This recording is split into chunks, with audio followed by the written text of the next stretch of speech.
I want to start off by saying that everything told here is true. None of it was made up. I'm not a scary story writer or anything. I just need to share this experience, and I'm afraid of how the people around me would react. My girlfriend and I like to use recreational drugs sometimes. They're called research chemicals. On Friday, July 29th, 2022, we used some uppers. The ones we used give you a rush of energy, but have no psychedelic or hallucination-inducing effects. We had a great time and slept it off the next day, both of us waking up late in the afternoon. We had a good breakfast, then Netflixed and chilled for a while. My girlfriend lives in a studio apartment and has pet rats, so we can't smoke inside because they have sensitive lungs. The building she lives in has a public balcony, which was where we went out to smoke about every hour or so. It's a small balcony on the second floor, with wood railings and a stone floor overlooking the neighborhood. The building's rule is that nobody is allowed on the balcony after 10 p.m. We couldn't give two shits about that rule, and neither does anybody else, so we'd smoke there in the evenings as well. It was a Saturday night, July 30th, that we went for a smoke outside again. It must have been midnight. We were reminiscing about the day before. About halfway through our cigarettes, I suddenly heard a weird noise very far in the background. I couldn't quite put my finger on it, and since we were having a conversation, I tried to ignore it. It stopped after a couple of seconds. I noticed it stopped, but paid no mind. When our cigarettes were done, we were still just standing on the balcony talking, when I suddenly heard the sound again, and immediately asked my girlfriend to be quiet. "Why?" she asked. I responded by shushing her, as I was listening hard to what that sound was. Since it was now quiet, I was able to hear it more clearly. After a few seconds, I realized what I was hearing, and I felt a cold chill running down my spine like my soul got sucked down through the floor. My whole face went pale. "I hear a woman screaming," I said. My girlfriend laughed at first and jokingly asked if I was high on something. I told her to be quiet for a second and really listen. She noticed how dead serious I was, and she turned her ear towards the end of the balcony. As she heard it, I saw her face turn just as pale. "That is a woman screaming," she said. Our first thoughts were that we had taken some really bad drugs and had some kind of weird shared psychosis after effect. We immediately checked if we had any symptoms of overdosing or after effects. No sweats, no high heart rate, no fatigue, no crazy thoughts. Both of us were able to think and talk clearly. We concluded that the sound of a woman screaming was real. The reason this struck us so was because it wasn't a normal kind of scream. It wasn't somebody getting scared, or mugged, or worse. This scream was different. It echoed. It carried a sense of hopelessness in its tone. It sounded vague and far away, like it was carried to us by the winds. The scream sounded like somebody screaming their soul out of their body and into the sky. Both of us were nailed to the floor as we kept listening in silence. We heard some loud-ass teenagers cycling home and screaming at each other. Both of us could finally breathe again. Well, that was the logical conclusion. Just some loud teenagers, my girlfriend said. I initially agreed, but when they were far beyond what we could hear, the screams came back again, and it sounded even more desperate now. I did not hesitate and immediately called emergency services. I explained to them what we had heard and how it had affected us. They told us they were sending a police car over. We were outside in the parking lot near the main entrance, waiting for them. we could still hear the faraway screams. They finally arrived at 1:45. 2 officers, one male and one female, introduced themselves and asked us to explain in detail what we experienced. We told them exactly what we heard and where we heard it from. The male officer didn't take it too seriously and tried to ease out of it by saying it was probably just mating frogs. Apparently, they make a scream-like sound when mating. The female officer, though, took us more seriously and stood with us listening. And very faintly, like whoever was screaming was running out of energy and time, we heard her again. Luckily, so did the female officer. She immediately contacted the station and they set out a search and rescue. We were thanked for reporting the incident, and they left. For me, it wasn't done yet though. We sat back down on the balcony and kept listening.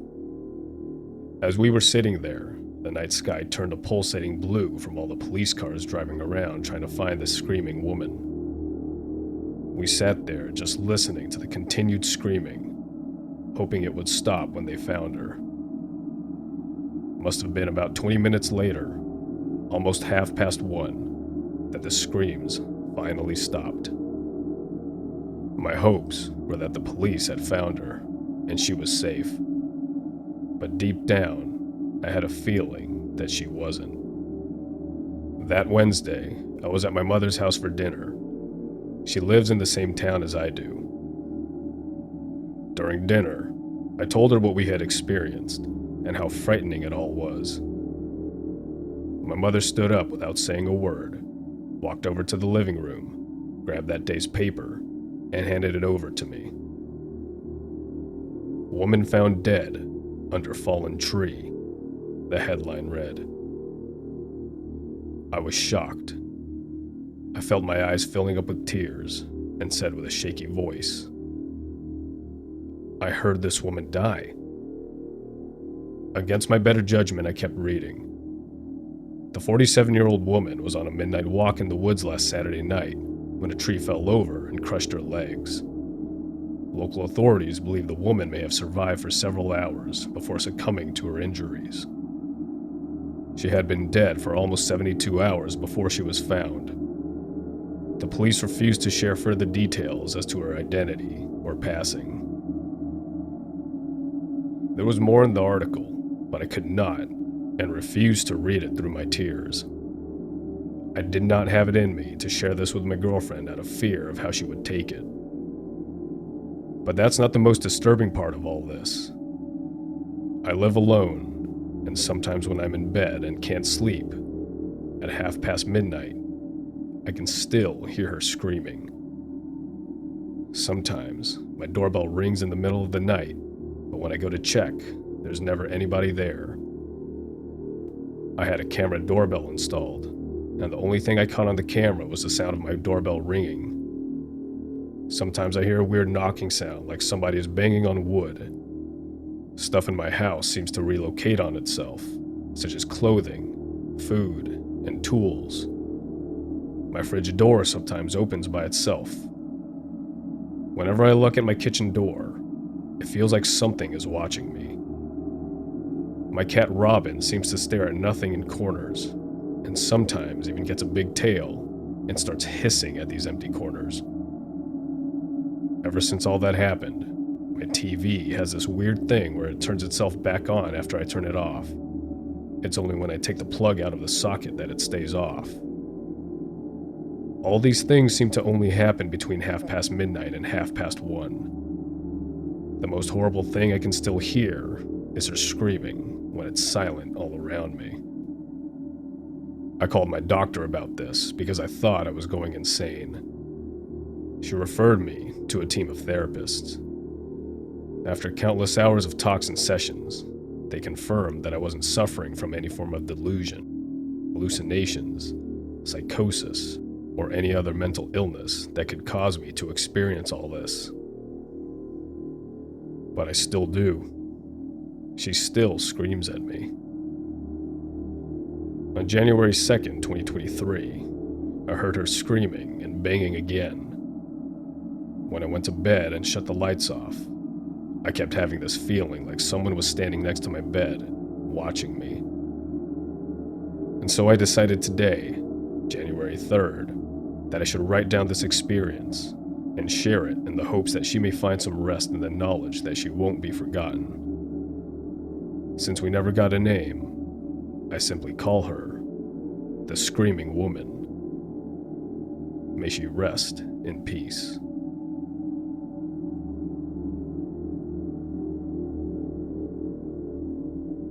I live in a relatively safe city in Scotland, but I have had several really odd/scary encounters since I moved here 4 years ago. I have been immersed in the subreddit for years before even creating an account. And to be honest, I learned a lot from all the posts I've read over the years. So I have this Let's Not Meet subreddit to thank for my quick thinking. I'm a short 29-year-old woman and work in a pub, so I often get out of work quite late. The weekends are even later, and I usually head home around 2 a.m. I never wear my headphones when going home at night, so this particular night was no different than usual. The alarm was set, doors locked and checked. I said goodbye to my colleague, and then we went our separate ways to get home. I usually cross a grocery store car park to get home, which is well lit, and that night something struck me as odd. There were a couple of cars parked there, which is normal, but something just felt off. I looked over my shoulder and noticed a guy in a hat walking a distance behind me. This in itself wasn't weird, but I decided to keep an eye on him nonetheless. I exited the car park to the main road that I lived off, but still had a good mile or so to go before I reached my flat. I checked over my shoulder again, and sure enough, this guy was walking in the same direction as I was. The distance between us was starting to close, so I decided to cross the road, which I usually did at this point anyway. Looking over my shoulder, I was able to not only look for traffic coming, but I was also able to keep an eye on him. I crossed the road and didn't bother to look back for a few minutes, assuming he had stayed on the other side. But I began to hear footsteps approaching. I glanced over my shoulder and saw this guy was about 20 feet behind me. I had a soft drink and a glass bottle in my bag, and, figuring I was overreacting, but better safe than sorry, I stuck my hand into my bag and gripped the bottle. Another 45 seconds, and this guy was close enough to me to touch me, but he slows to my pace and says, "Hello, how are you?" I ignored him and didn't respond. I long ago gave up on pretenses of being polite if I felt uncomfortable. A stranger's feelings matter less than my feeling of safety in any given situation. But he persisted in talking to me. "Hi, are you going to work?" "No," I replied. I was being short with him. "Are you going home?" "Yes," I said coldly. "Do you live in this direction?" I just looked at him. He tried again. "Do you live off of this road? Where do you live? Do you live close by?"